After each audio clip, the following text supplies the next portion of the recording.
Bitcoin smashed through 76K to all-time highs. Demand is soaring, supply is tightening, and analysts like Tom Lee believe that we could see 100K Bitcoin before the end of the year. But that's just the beginning. FOMO is sweeping the market as Bitcoin has broken into Washington, D.C. The U.S. government could buy 1 million Bitcoin by 2030. We got institutions pouring into ETFs, and ETF options are about to come online too. This bull run is shaping up to be one for the history books. I'll break down exactly why this bull run is just getting started. Let's go.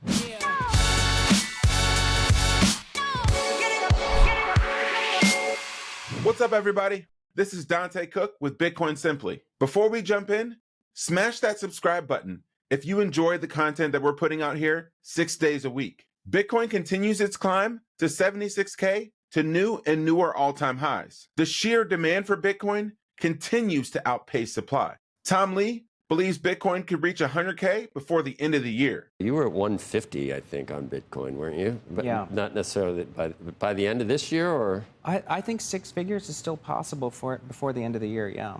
And then more next year and the year after? Yeah, I think because now, post-halving and now Bitcoin's becoming a lot more relevant, and I think maybe the regulatory overhang is diminishing, that there's a lot of upside from here, yes. This bull run is just getting started, and no one is even talking about ETF options potentially coming online, which should start trading very soon. I've mentioned this in the past, but ETF options are like rocket fuel for Bitcoin's price. When Bitcoin's price starts to rise, it creates a chain reaction. When the price goes up, this causes options to become more valuable, faster than usual. Dealers who sold these options need to buy more Bitcoin to cover their positions. This buying pushes the price even higher. The cycle repeats, potentially causing explosive price growth.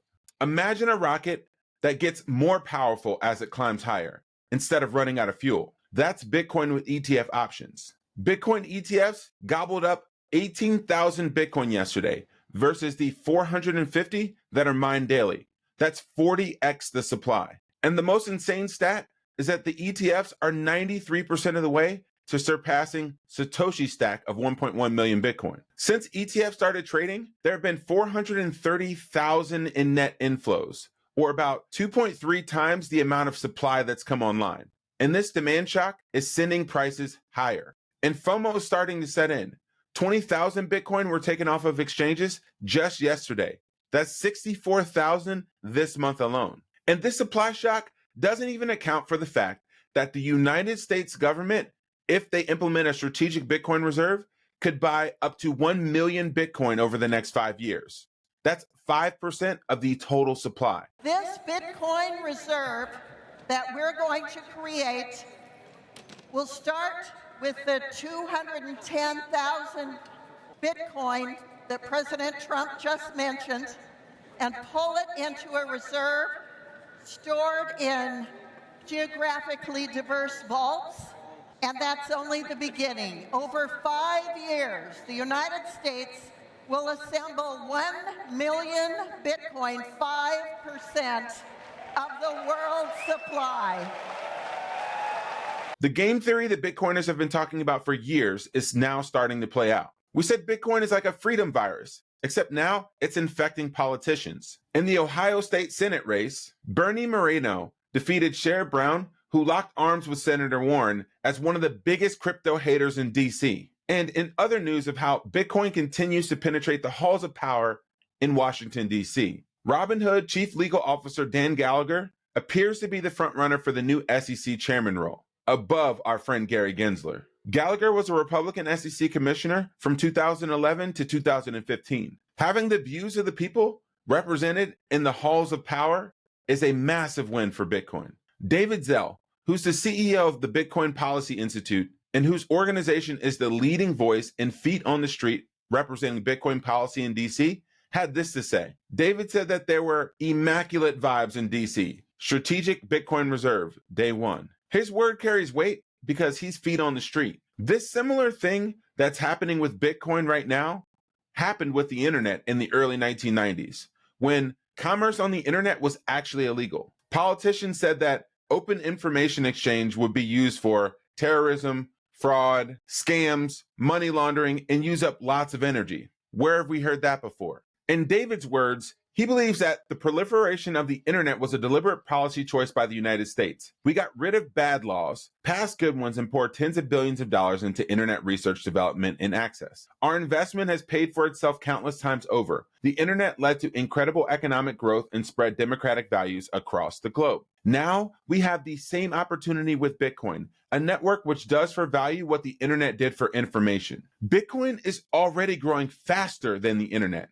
Could you imagine if the United States implemented the same policies and took the same stance with Bitcoin that they did the internet? The United States is already the global leader in terms of the Bitcoin reserve that they already have in place, just ahead of China. And we have an opportunity to solve things like the home affordability crisis in the United States, because life measured in Bitcoin terms continues to get cheaper. The volatility on this thing is way too high for anybody to call that a savings account. I mean, you may like it, but I think that's a bridge too far right now, isn't it? Over the last 30 years, the U.S. dollar has lost 50% of its purchasing power. So in my lifetime, $1 now buys you 50% or 50 cents of service and goods. And so when you think about that, the most volatile asset that most people hold is the dollar, and they're on the wrong side of volatility. Bitcoin, on the other hand, over a long period of time appreciates. And so the best statistic to look at this is in 2016, the average median home was about $380,000. I'm sorry, $280,000. Today, it's over $400,000. Right. So 50% increase in the average home in America. During that same 8-year period, it used to cost 664 Bitcoin to buy that home. Today, it costs 6 Bitcoin. It has been a 99% reduction in the cost of a home in America if you held Bitcoin. And so another way to think about that is if you had about $5,000 of Bitcoin in 2016, today it could buy you a house. The dollar's value has declined since the creation of the Federal Reserve in the early 1900s. The Federal Reserve, which just cut rates by 25 basis points yesterday, has been manipulating the price of money for over 100 years. The first boss for Bitcoin to beat on its path to becoming the global reserve currency is the Fed. During his presser yesterday at the Fed meeting, Jerome Powell said that if he were asked to leave or step down by the president, Donald Trump, he wouldn't do it. Some of the president-elect's advisors have suggested that you should resign. If he asked you to leave, would you go? No. Can you follow up on, do you think that legally you're not required to leave? No. For those of you who don't know or who haven't read the book, The Creature from Jekyll Island, you realize that the Fed is not only not federal, it also doesn't have any reserves. These non-elected people are run by the cartels and the banks and the global elite of the world. They don't answer to us as the people. President Trump has already said that he's declaring war on the deep state. We'll see if the Fed is part of that plan that people are talking about online. The reality is, banks are deceptive to the common American person, who doesn't realize that when you put your money into the bank, you don't actually own it. The bank does. And that's why over and over and over again, we tell people to become your own bank, become self-sovereign. And that's why we recommend that you talk to the team at thebitcoinway.com. They will help you learn about cybersecurity best practices, self-custody best practices, and walk you through the process of not handing over your financial future to the feds or the banking system. Schedule a free consultation with their team today at thebitcoinway.com. We're just getting started on this Bitcoin bull run. And even with all the charts that you see out there, like this one, you're probably not bullish enough. If you're not actually thinking about what money is, and over the long term, how all fiat currencies are devalued when measured against hard money, then you're probably not doing the work. And when Bitcoin's price runs up to $100,000, $200,000, $300,000, you're probably going to sell and sell way too soon. You probably haven't put in the work and developed the conviction, like former Sotheby's CEO, who talks about his journey down the rabbit hole and how he's become orange pilled to understanding what money actually is and why he's all in on Bitcoin. I can sell you a $20 million painting, but I can't tell you why a piece of code is money? That's an interesting paradox. So that was the journey. And so I dove deep and began to question, what is money exactly? I thought it was currency. I was wrong. And then what creates value? Why do things have value? What is it about us that ascribes value to things? And then I literally went down a rabbit hole. And it's actually not too far off what Michael Saylor or some of these people talk about, do 100 to 1,000 hours on it. And you really dive into podcasts and dive into the books and ask yourself, go on an intellectual journey about, what does all this stuff mean and why is it important? And then there's startling insights that I have now at age 59 that I didn't have at age 57 that came from this journey. You want an example? I didn't realize that if the average year the money printer goes, call it 8 to 10%, even in the Western countries, even in the OECD nations, and the average return on the S&P 500 is, call it 9-ish%, including dividends, maybe 9.7, maybe a little less, that it means that all of the work of the S&P 500, all of the value created there is actually the money printer. That to me was startling.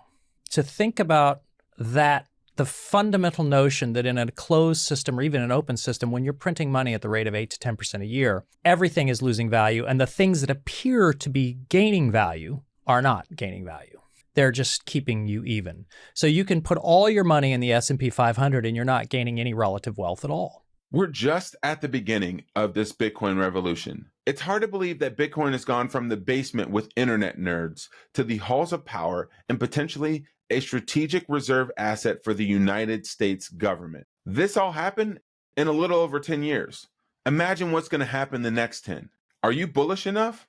Before we sign out, make sure you subscribe to the channel because tomorrow we're dropping a self-custody and multi-sig 101 for beginners webinar that you won't want to miss out on. In order to watch the webinar or the replay of the webinar, make sure you go to joincolumbus.com/Joe. And with that, this is Dante Cook with Bitcoin Simply.